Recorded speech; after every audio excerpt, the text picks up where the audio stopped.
ಅಂಗಡಿಗೊಂದು ಗುಡಿ ಪೂಜಿಸಿ ದಿನವಿಡಿ ಪತಿಯೊಳಗಿರುವಳು ಸತಿಯು.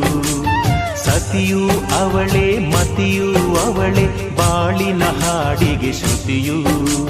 ಪತಿಯ ಏಳಿಗೆ ಸತಿಯ ಕೈಲಿದೆ.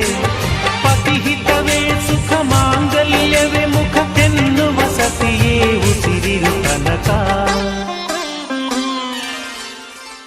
ಸುಮತಿ ಸುಮತಿ ಶ್ರೀಮತಿ ಆರು ಗುಣಗಳೇ ನಿನಗಾರತಿ. ಮನಕ್ಕೆ ಒಡತಿ ಮನೆಗೆ ಗರತಿ.